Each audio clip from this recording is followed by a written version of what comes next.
Hey guys, it's Pervy Sage here. This is Exposing Master Itch Part 2. Let's just go ahead and roll the clip. Look at the merit difference. They're fourth place. Like, they're behind WAN. They're behind RVO. KL7 has almost quintuple their merits. For a PvP alliance, they kind of don't PvP now, do they? His first claim is that we don't PvP and we don't have merits. Just to give you some background info, that video he made was basically when only Zone 2 had opened. If you take a look at the overall map layout, we're here in the bottom left corner, RVO is in the top left corner, KL7 is in the top right corner, and then there's WAN in the bottom right corner. And we kind of have a nice even split of power amongst all these servers. Here we'll take a quick peek. So we'll go to Alliance Power.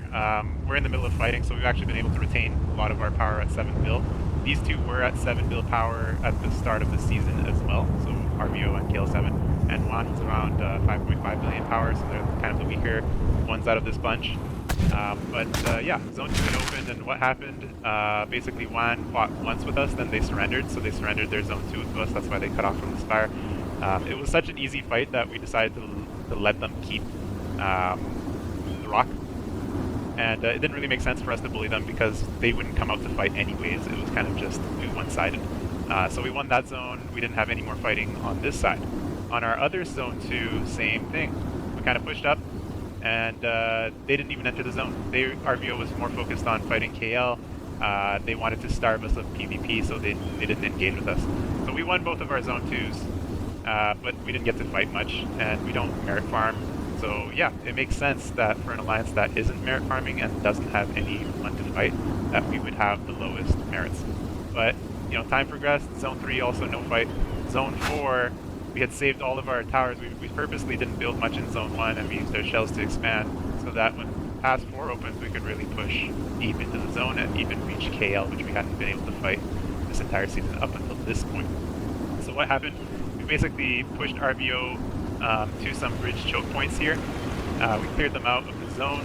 They put up a good fight, but they went down.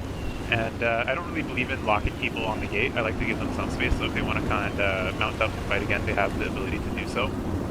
Once we kind of dealt with them, we kept on pushing forward, and now we're fighting with KL. And it looks like we're going to be able to wipe out KL pretty soon from the Zone 2. And we're essentially 2v1ing them because RVO is trying to break out. They want to get to their Zone 5, or have a chance to get to Zone 5 battle as well. And KL, despite the fact that RVO is fully focused on us, they haven't been able to beat us down either. So it's looking like it's going to be a battle in Zone 5. We're going to have to be holding RVO.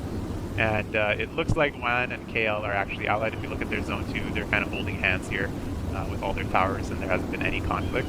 So effectively it's going to be a 3v1, and there's a good chance that we're going to win it. We could have taken an ally and definitely won, but that's just not as fun. So we finally got our first real fight in Zone 4, just from one day of fighting. This is now basically where the merits are at. So we went from 30 to 160, so we put on 130 mil just from that one fight. We basically caught up to RVO in fighting for KL all season long, and it's looking like we'll surpass them after a few more fights. So let's go ahead and roll clip number 2. I knew they were gonna lose this KVK anyway, like, so why did they kick me and declare war on me and destroy my farm alliance? Because I owned a farm alliance, that was it. He told me to delete my farm alliance outright. I said, no, I'm not gonna delete it. Like, give me R5 of another farm alliance because you guys don't know how to manage alliances, you guys aren't active. You know, I'm not gonna be bullied by you guys, I don't respect y'all. All you guys do is care about fake numbers. So really quick, his first claim there was basically that we're going to lose this KVK. It's really just not looking that way. We've won every zone so far, and we're kind of dominating the two other big alliances at the same time. So I think we're going to be okay there. His second claim is we kicked him out of the alliance because he created a farm alliance. Couldn't be further from the truth. There was a lot of reasons we kicked him, but just to give some more backstory on this point as well, I had been watching Master Rich's videos. I thought it was a little bit funny the way he complained about stuff. I didn't realize that complaining was his entire personality though. So when he was having trouble with pay to win, which is no surprise now, he's going to have trouble with any alliance that he's in. Did so many things that were just totally out of line. The first being blatant racism. We really wanted him to jive and fit in with with everyone, so we gave him our 4. And the first thing he starts doing is just shitting on people that don't speak English. He basically made a rule on his own that if you don't speak English, you can't join Row. And we're a multicultural alliance. You know, that everyone speaks a different language here, and it's up to us as leaders of this alliance to make sure that that communication goes as quickly as possible, not just exclude people because they speak English. If they don't speak English, he's quick to call them retarded, that they can't follow instructions, but he makes absolutely zero effort to communicate with people. We had been messaged by so many different members about the disrespectful language that he's using, calling people retards, stupid, idiots, within his own alliance, right? And that's just a big no-no. But we were actually looking past all of that. We were being really lenient. We kind of just went straight to him and said, look, Rich, you can't be talking to people like this.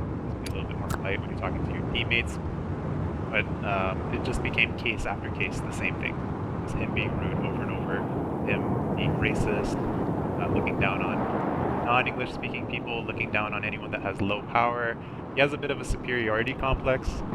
So, you know, that in itself should be enough to want to kick someone out of the alliance. But we said, you know what, he had a bad experience in ETW, let's give him some time, maybe he just needs to get adjusted. But when we told him that we didn't want to go for the elite frames, that's kind of when he blew a gasket. And it's really surprising to me because when I invited him, I told him we're exclusively a PvP alliance, and that's kind of what we've been doing. But he's a PvE player. He just wants to do the emotes, he wants to collect the rewards. That's what gets him going for this game. And that's fine, but that just doesn't align with us. But anyways, we let him, you know, we look past the racism, we look past the superiority complex, the narcissism, all that. And we were like, let's just keep giving this guy some more chances. But it got to the point where he said, I'm leaving the alliance, and we were like, okay, that's fine. You can leave the alliance, go sit in a corner, don't take anything from Home Kingdom like the Behemoths, and it'll be all good. What does he do? First thing he does is he drops his CF next to the bear here. Sorry, this one here. And he takes it. And why is that a big deal? It's because all the first captures on Home Kingdom give a reward of gems and a teleport. It's really not a significant reward, but that reward is supposed to be split and given to all 200 members of the Alliance. It's not a Master Rich reward, it's an Alliance reward, right?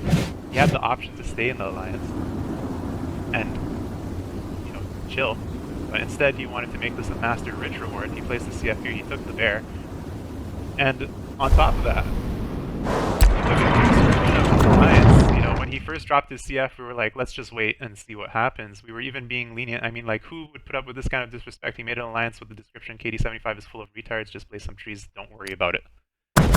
But even at that point, we were so lenient, we're like, you know what, I think he's mad, let him have his little boy tantrum. But then he took the Behemoth, and we're like, okay, now this needs to stop. So we quickly dropped the CF next to his, we took it out, and the rest is history.